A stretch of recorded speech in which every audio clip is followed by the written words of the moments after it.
Дико недооцененная вещь – это употребление свежей, сырой, необработанной пищи. Я имею в виду фрукты, овощи, корнеплоды и зелень. Друзья, всем привет! Меня зовут Владимир Горохов, и в этом видео расскажу вам о третьей ошибке, которая влияет на ваше физическое и психическое здоровье. Обязательно подпишитесь на канал, поставьте ваш палец вверх, и если у вас будут какие-то вопросы, пишите их в комментариях. В предыдущих видео мы с вами поговорили о воде и жирах, а сегодня мы поговорим с вами о свежей, сырой, необработанной пище и ее влиянии на ваше физическое и психическое здоровье.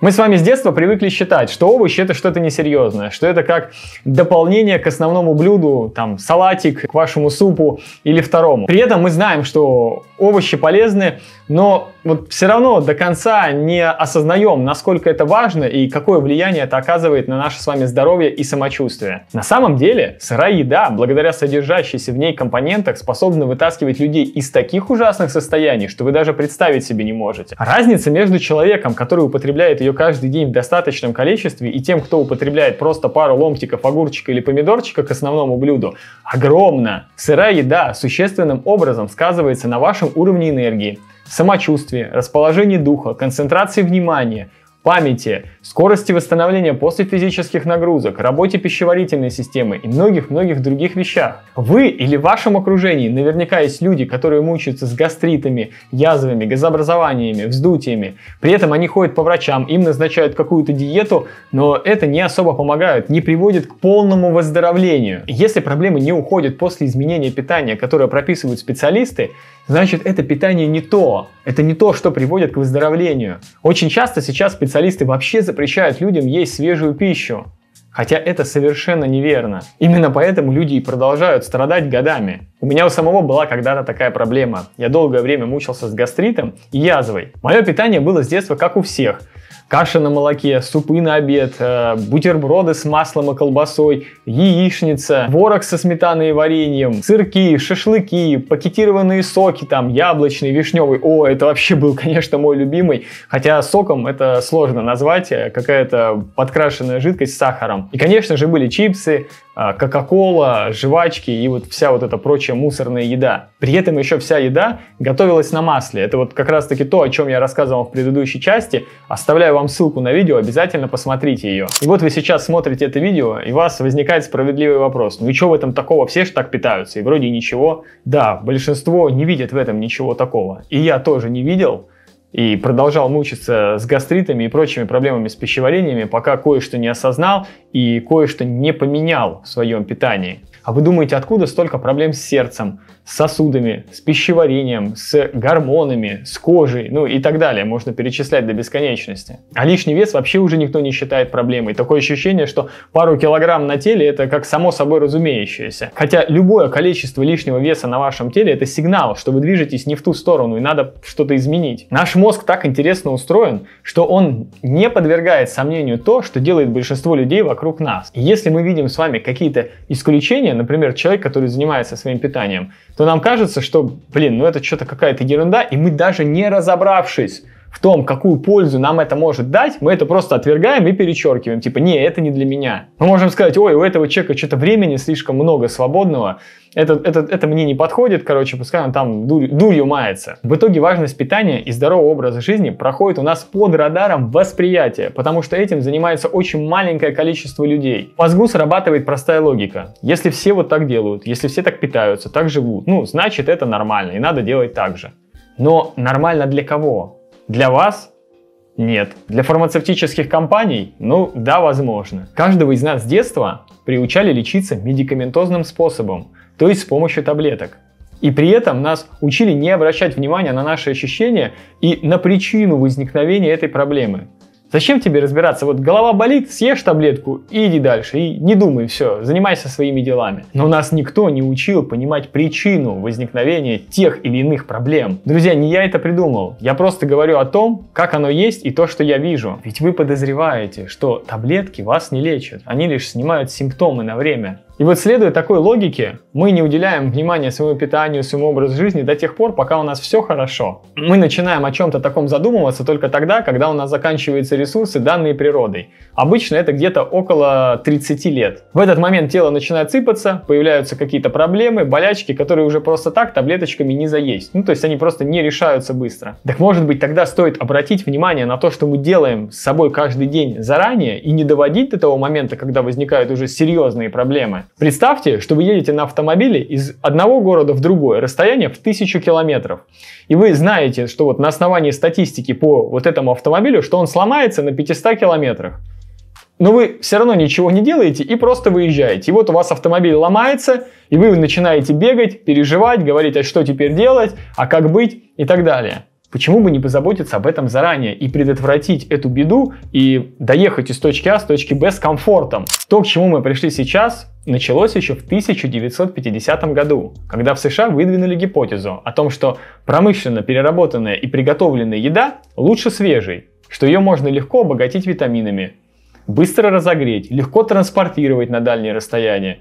Но самое главное, что ее можно достать в любом месте и быстро перекусить. Различные компании начали продвигать свои переработанные продукты питания и добавки по всему миру. Особенно это стало заметно после распада Советского Союза, когда такие продукты просто хлынули на наш рынок. Продукты, которые не содержат в себе ничего, кроме вкуса, и витаминные добавки, которые даже на 1% не приближаются к их натуральным природным аналогам, овощам и фруктам. И вот нам создали искаженное восприятие, что можно не заниматься своим питанием, не заниматься образом жизни. Зато вот есть БАДы, добавки и какая-то типа специальная еда, которая все сделает за нас. Но кто-нибудь при продаже всех этих продуктов рассказывает о том, какое влияние они оказывают на наше здоровье на протяжении 10, 15, 20 лет. То есть в долгосрочной перспективе при систематическом употреблении несколько раз в неделю. Нет, никто об этом не говорит. И речь сейчас идет не только о фастфуде, а вообще обо всех промышленных продуктах, которые мы видим в супермаркетах, то есть которые запакованы в красивую упаковочку. Просто вот пару фактов. Факт номер 1.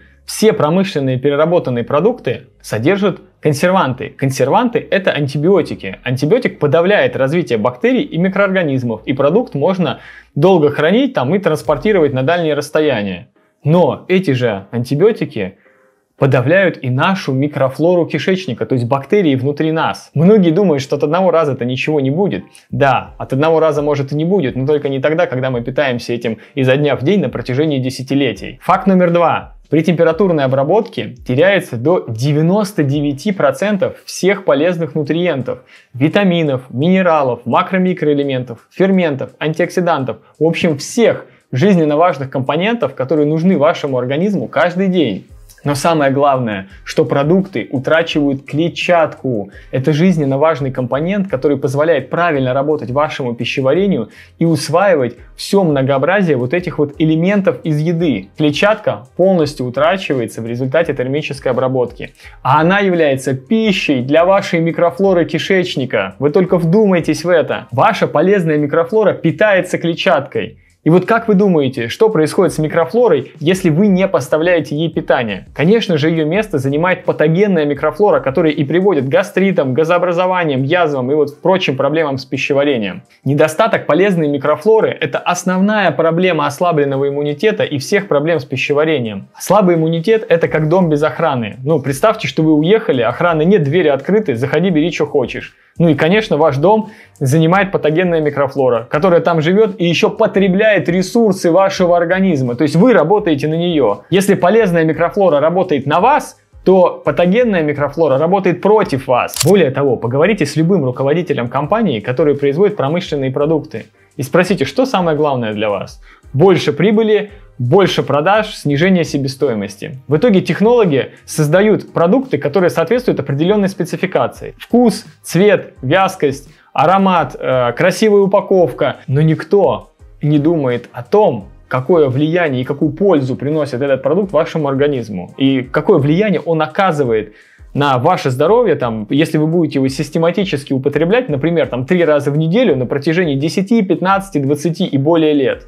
Поэтому каждому из нас необходимо взять ответственность в свои руки за то, что попадает в наш организм каждый день, и начать изучать эту тему. Лично я разделяю пищу на 2 категории. Это пища для выживания, Ну, это та еда, которую мы просто вот едим, чтобы удалить чувство голода, чтобы там что-то упало. И пища для процветания и благополучия нашего организма, которая содержит ферменты, антиоксиданты, которая улучшает наше самочувствие, поднимает уровень энергии, конечно же, продлевает наше активное долголетие. То есть это та пища, которая делает нас красивыми и здоровыми.